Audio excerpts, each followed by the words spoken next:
Welcome to CMMC Phase II Paused. We've got a relatively small group here today, and so I'd like to, at the end of this, make sure we have plenty of room for questions and get you any information that you may need. As you know, we are going to be discussing CMMC Phase II and the pause that just occurred and that was issued by the Department of War. What we're going to cover today is what changed, what didn't, and what you should be doing now. I'm going to be your host for this wonderful Friday, and my name is Terry Kruger. I'm the Chief Revenue Officer for Convergence Networks.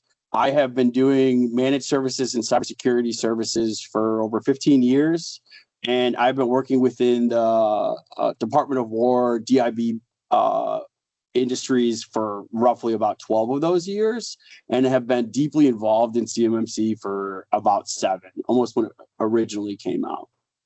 Next slide for me. So what happened?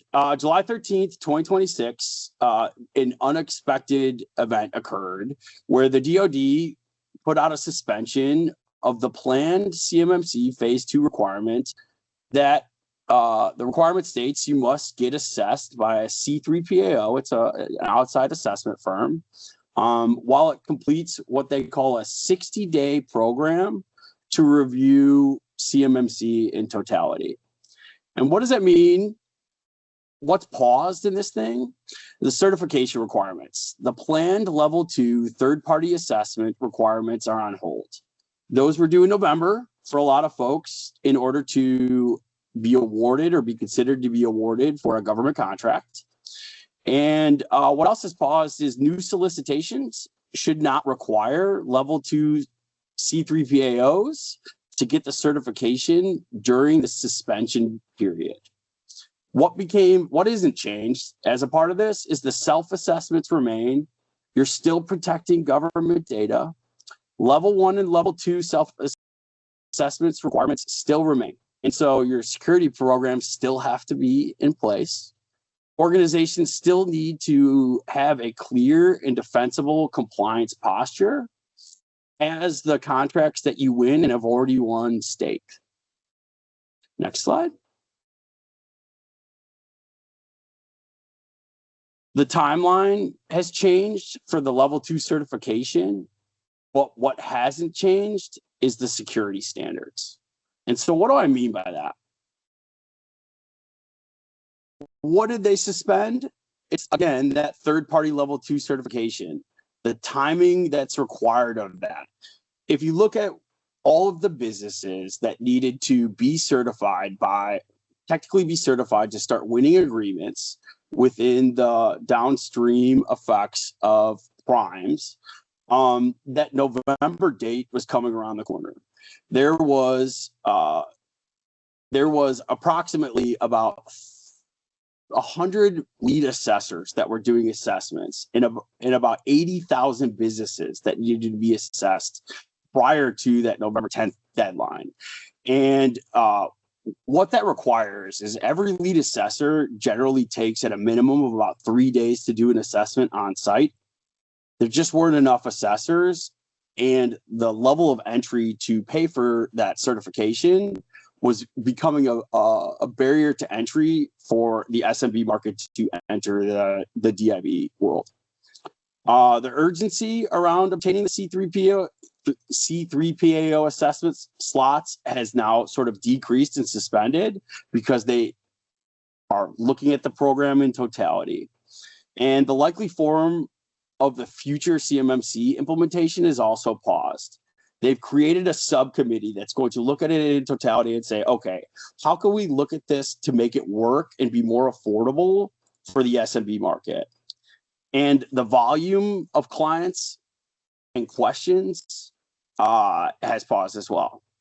So what technically didn't change? What are you still responsible for if you're going to be competing for these agreements? It's the DFARS regulations and safeguarding obligations that you have. You're still supposed to be following the NIST 800, the NIST SP 800-171 control expectations, which is what CMMC was built off of.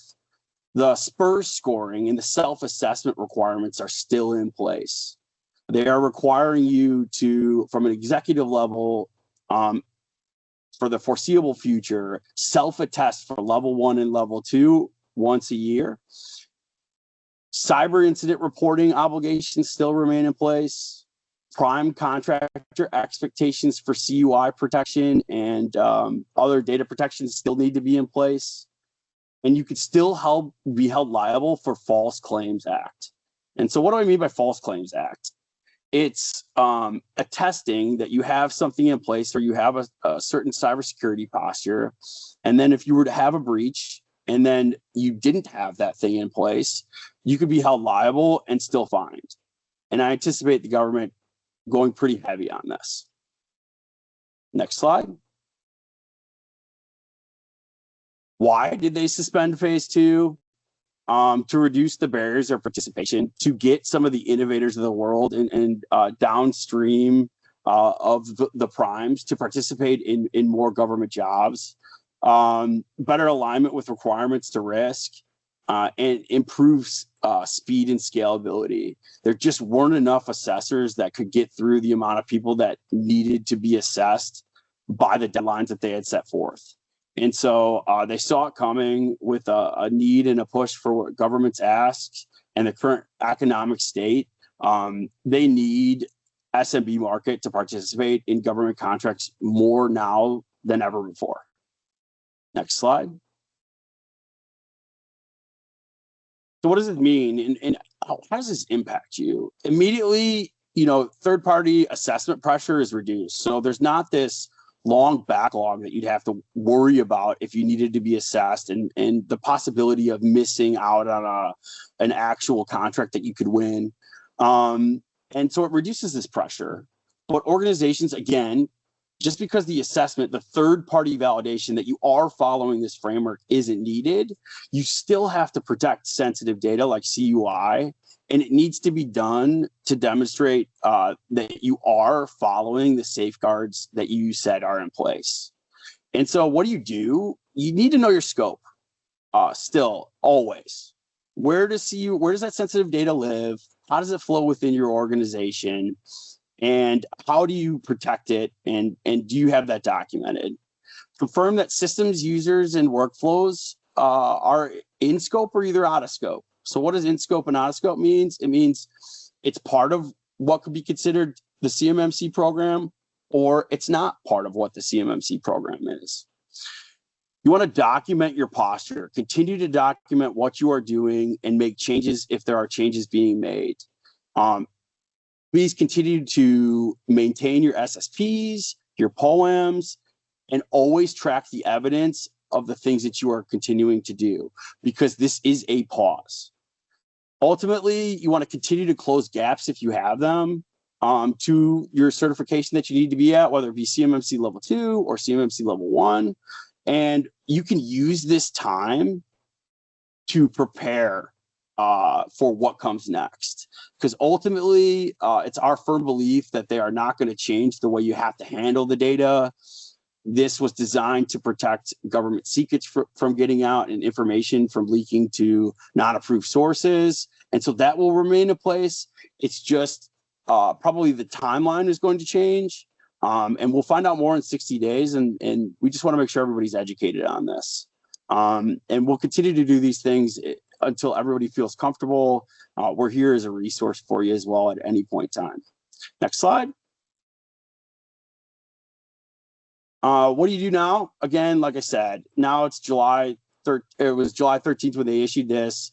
The certification requirement is paused, and many organizations are going to try to understand what's happening. There's going to be that 60-day review period with that committee that was formed. And they're going to say, okay, is this realistic? And what can we do to help the SMB market out?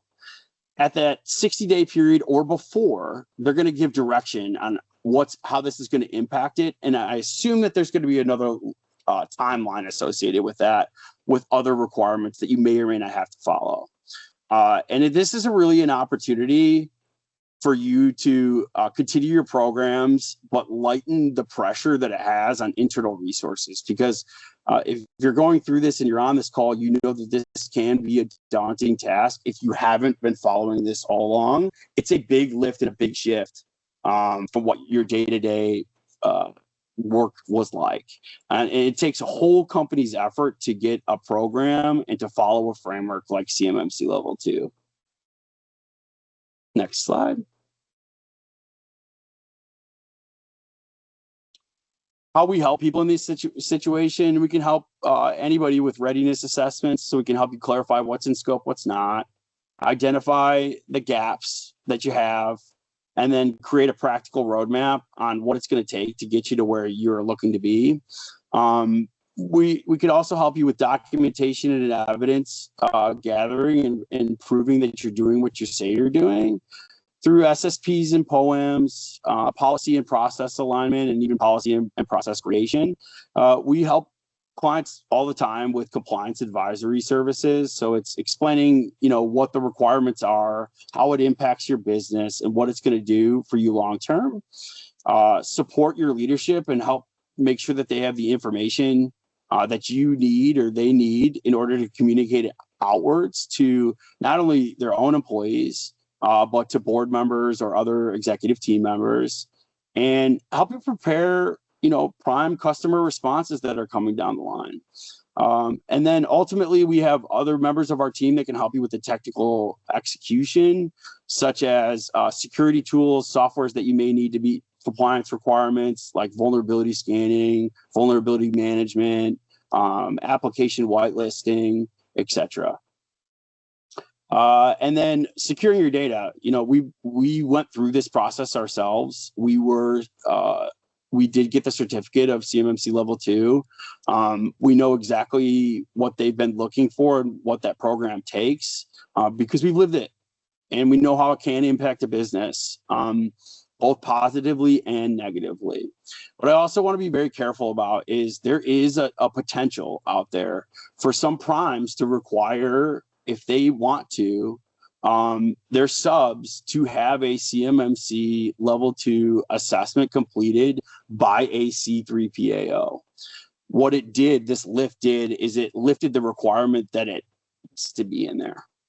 And so it could be up to a prime, and if a prime needs to have it in there, they will ask it as a part of the agreement language on the contract that you're bidding for. So I also want to caution you to any jobs that you're looking to win, any jobs that are new, please read the language in there, because they could stipulate that you do need to be assessed and have that assessment passed from a C3PAO as a part of their own requirement of working with them. Next slide. What do we recommend you do as next steps? Always confirm your COI scope, know where your sensitive data lives. Review self-assessment posture. You want to refresh your SPURS score, your SPRS score, your system security plan, which is what an SSP is, and your plan of action and milestones, which is your, how you go about doing it. If you were ready to be assessed, you would have nothing on your plan of action and milestones. Prior to what you could do after that is you want to prioritize remediation. So if there's any gaps that you do see, this is a great time to go ahead and go get them done and shored up, because you still have to protect that data. And you want to schedule a discussion, meet with either us or a qualified person to help you identify where you should be focusing on. What we see oftentimes in this marketplace is some misguided process in the way that you might implement tools or services. And we see a lot of rework that needs to be done. By working with somebody that knows what they're doing, not only just on the cybersecurity program itself and what you need to meet that compliance requirement that you're going after, it's the technical execution behind it. Those things need to work in concert to make sure that there's no wasted effort. And so there's an order of operations that need to be done in certain instances to make sure you are, one, not doing rework, and two, not creating situations where you're not protecting data the way you think it. You're not protecting data the way the requirement is unknowingly. Next slide. That's it. If you have any questions, I'm here, and I'll just like to open up the forum to anybody else that has anything, and put them in the chat, the Q&A, and I'll read them off. And or you can, Umair, if you could even put them up here and see us, that'd be great too, if we want to have a live conversation.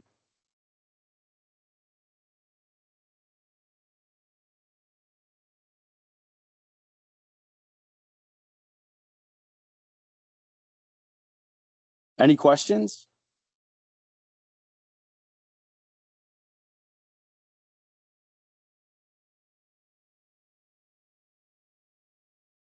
There's one in here. Hold on.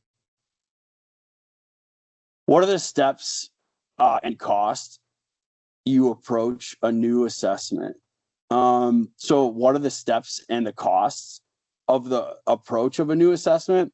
What we've seen from a C3PAO, if you're getting an assessment from a C3PAO, the least amount of money that I've seen an assessment go for is $40,000. The steps to do it is, first and foremost, when you're working with a team or you're approaching something, you need to be able to understand where you're at today and create almost like a gap analysis to what the framework is that you're trying to achieve, whether it be CMMC level 2, whether it be CMMC level 1.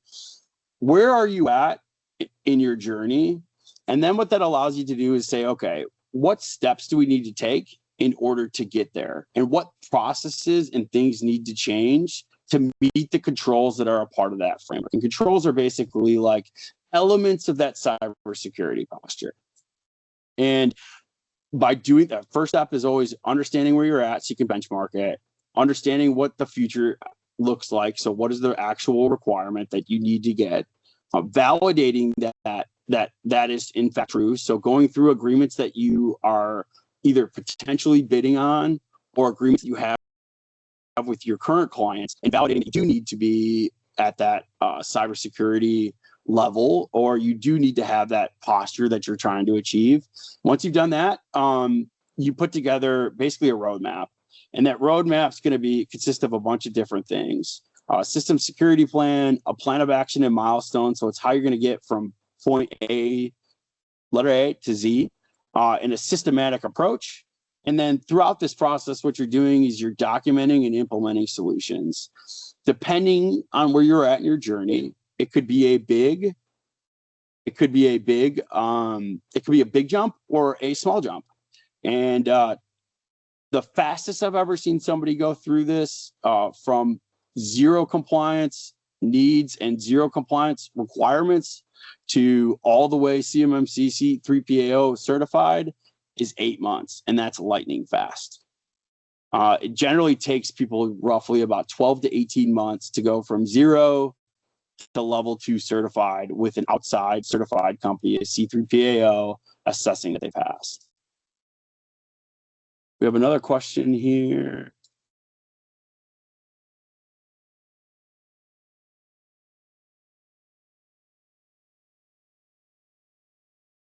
No, we don't. Any other questions? Ryan?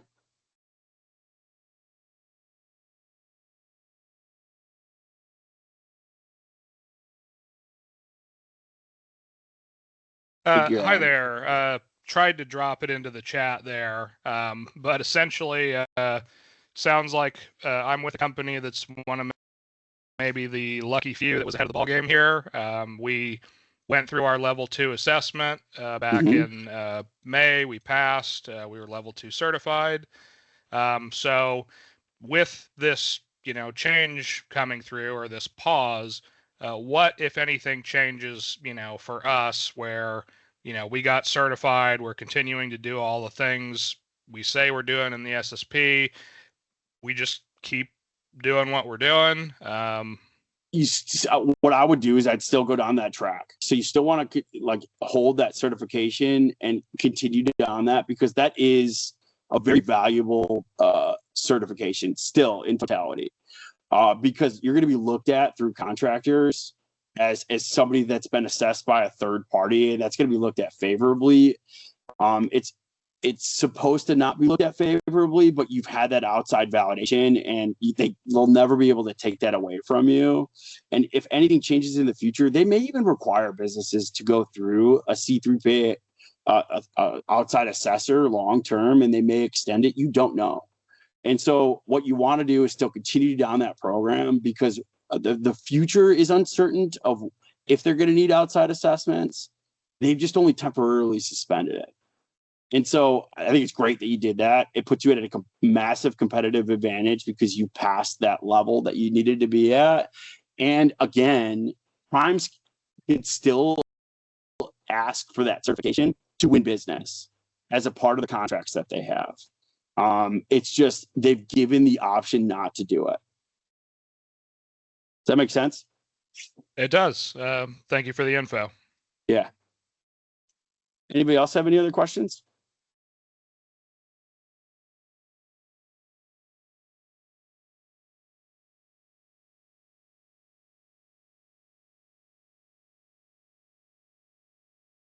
All right.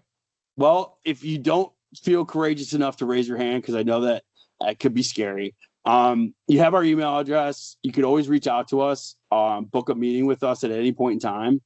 And I'd be happy to talk through with you one-on-one how this could impact you, or what your options are and what are risks that you could have. We're here to be an advocate, whether it's us or anybody else in the marketplace. This can be confusing because it's taken about 8 years for us to get here, and yet we have another pause. But what I will say is, conceptually, please be vigilant on your cybersecurity posture. Keep doing the things that you're doing, because that's not going to change. What's going to change is maybe, and what this is speculation, is the possible assessment from an outside provider, or maybe the timeline of it, and what is required of you to earn contracts from primes. Appreciate everybody's time, and hope you have a wonderful day.